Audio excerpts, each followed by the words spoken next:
So tell me, how can anyone say, I don't know? How can he say, you should be ashamed of yourself? Perhaps it is you that you should be ashamed of yourself, Mr. President. Filipinos' hard-earned pesos have disappeared into flood controls project like ghosts. Who carries the ultimate responsibility? It is not the officials, not the engineers, not the contractors. It is the president who holds the power and the trust of the nation. Corruption has been allowed to flood every agency of this government. It is a failure of leadership at the very top. What our president is doing is shifting the blame to others to save himself. That, ladies and gentlemen, is called a weak leader. Grabe, napakatindi nga po nitong mga bagong banat itong si Manong Chavit. Ito nga po sa Administrasyong Marcos, mga kababayan. Ito po ay matapos siyang kasuhan. Ito po ang Bwelta nitong si Manong Chavit. Napakarami nga niya pong isinawalat dito, mga kababayan. My fellow Filipinos, I speak to you today as a Filipino who has dedicated my life to public service and loved this country too much to stay silent. I once believed our nation was finally rising, only to see corruption pull it back down again. Our people are struggling. Prices are high. There is flooding everywhere, and billions are being lost to corruption. This flood control scandal is the biggest corruption scheme I have witnessed in my entire life, having seen 8 presidents lead this nation. This is an obvious, well-orchestrated scheme created by this administration to exploit the country's national budget for personal gain. The floods have only worsened during Marcos Jr. administration. Why? Because there was never a master plan for flood control. Only scattered projects approved anywhere and everywhere. Without coordination, flood mapping studies, or honesty. Worse, our farmers' crops keep getting destroyed because a dike meant to protect the river failed. Family homes continue to be washed away by flash flood, and our children, the poor, and the entire nation is paying this price. The BBM administration has invested $500 billion in flood control alone. More than 9,800 flood control projects have been built. But why do the floods keep getting worse? Let us speak plainly. Public funds are not released easily. There is a process. And at the very top of that process sits one man, the President of the Republic of the Philippines. Every year, before Congress sees any line item, the President reviews and approves the National Expenditure Program, the NEP. That is the master plan of where our money will go. Without his signature and approval, it cannot move forward. The Department of Budget and Management, or DBM, then prepares and releases the funds with the President's approval. The Department of Public Works and Highways, DPWH, who also takes orders from the President, implement the project. These are not independent agencies. They follow the President's direction and instruction. And when Congress debates the budget and send it back to Malacanang, who signed it into law? The President himself. He approves the General Appropriation Act, or GAA, with full knowledge of its content. So when the Congress and Senate inserted $450 billion in public work funds, and Marcos Jr. vetoed only $29 billion, it means he personally reviewed the remaining 421 billion pesos in infrastructure. It is also means he conferred with his first cousin, Speaker of the House of Representatives, Martin Romualdez. He also chairs the Cabinet Cluster of Disaster Preparedness and Infrastructure, which means he should be leading the creation of a genuine science-based national flood control plan. He is responsible for the long-term plan of his own Build Better More program.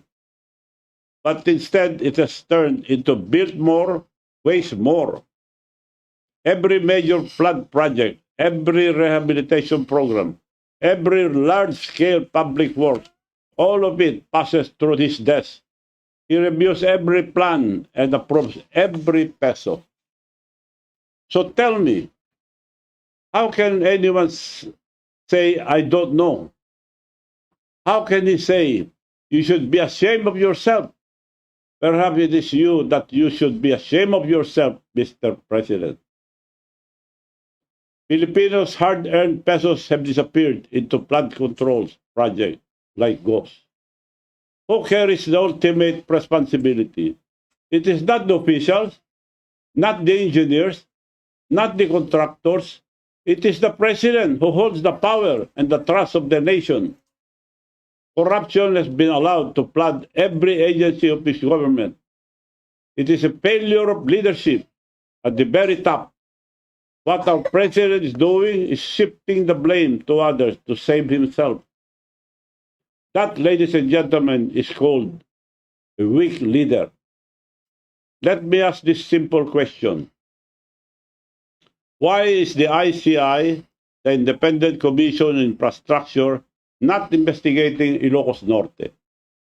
Did you know that majority of the flood control projects in Ilocos Norte are contracted to either the Discayas or the newly elected Lawag mayor, handpicked by the president himself? Almost 4 billion pesos has been funneled to this mayor, who is their favorite contractor since Bongbong administration. Why is this not being flagged? The controversial Discayas themselves have 2.7 billion flood control projects that are paid in advance, with some uncompleted in Ilocos Norte. Why are the investigations skipping Ilocos Norte? The clearest example of how corruption hides under political protection. If he is doing this in his own province, then there is no doubt he is doing this to the rest of the country. I challenge you, Mr. President, to order your so-called independent body, the ICI, to begin this probe in your own province of Ilocos Norte. Prove credibility first before diverting blame to others. I challenge the youth and the religious group to accompany the ICI in their investigation of Ilocos Norte. I urge the public to call out the engineers and contractors in Ilocos Norte to stop protecting the mastermind. Look at how they will spin the story and try to silence me. The so-called plunder case they filed against me is a baseless complaint, a political weapon meant to destroy me because I have chosen to speak the truth about corruption at the highest level. If there is any truth to any accusations against me, I'm willing to go to jail. I am a man of one word. The complainant of this plunder case, Attorney Tilly Cordero, who has a record of being suspended for 6 months by the Supreme Court for violation of the Code of Professional Responsibility, or CPR of lawyers.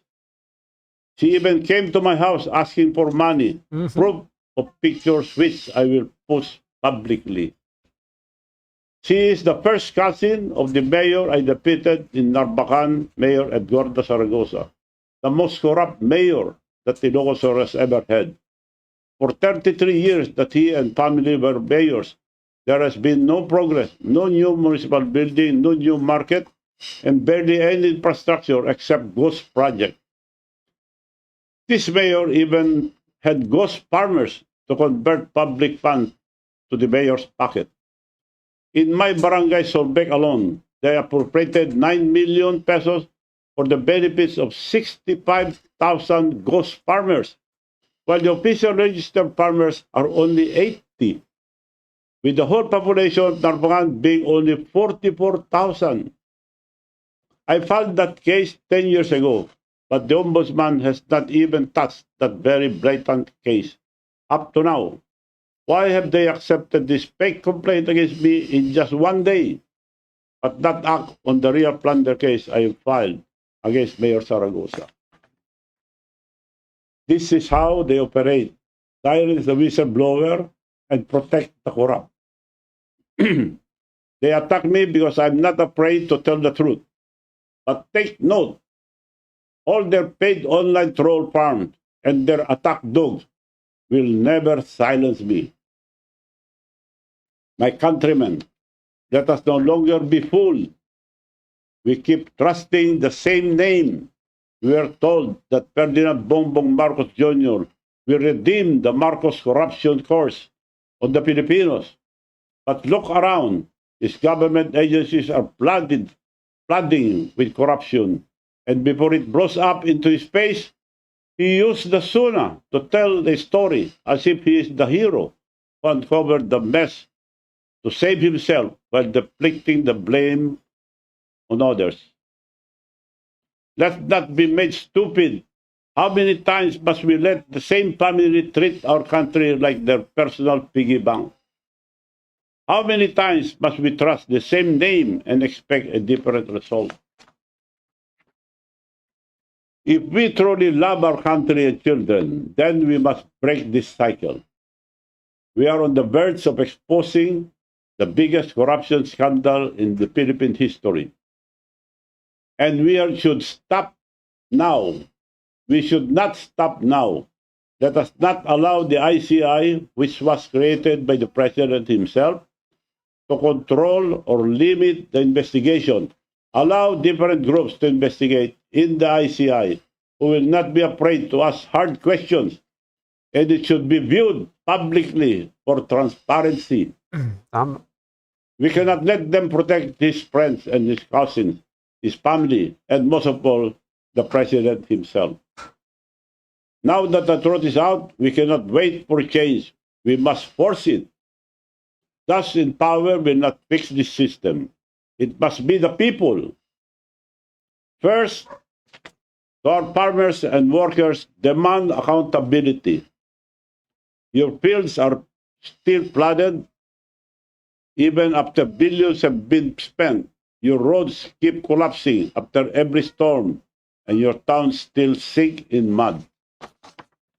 Second, let the student lead, stand up, organize, and lead the peaceful but powerful movement. This is your future. They are stealing. Stand united. When the youth stand united as one, no power can silence them. Third, and I appeal to all politicians. Politicians should set aside ambition. Forget colors. Forget alliances. This is no longer about politics. This is about restoring the nation's honor. Those who still have integrity, speak now. History will remember the few who stood up and forget the many who stayed silent.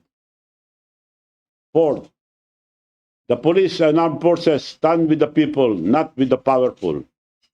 You swore an oath to defend the republic, not any single politician. When the people protest peacefully, please protect them. Do not prosecute them.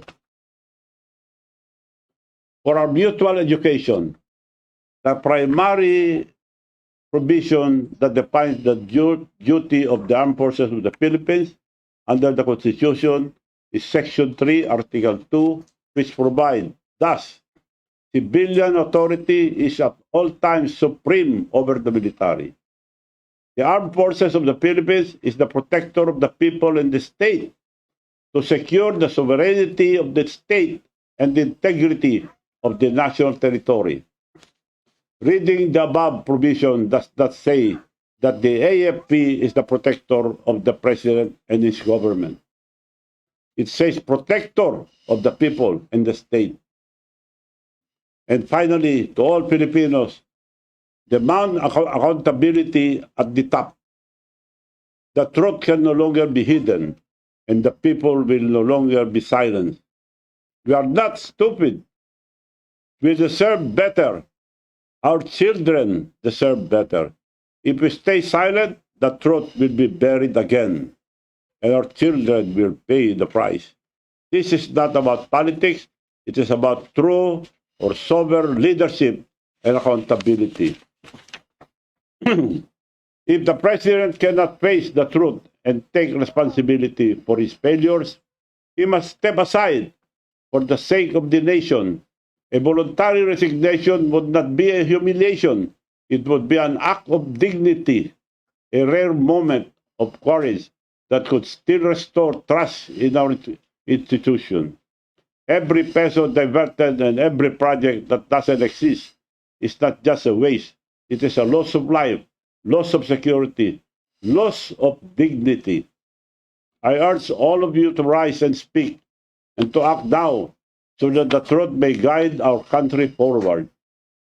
Thank you, and may God bless the Philippines. This is Manong Chavit Singson. Ano ang masasabi mo sa mga naging pahayag na ito ni Manong Chavit, mga kababayan? At yun na nga, hanggang dito na lang po ang ating video.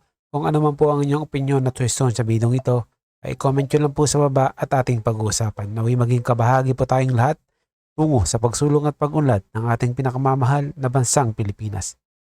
Ingat po kayo palagi at maraming salamat.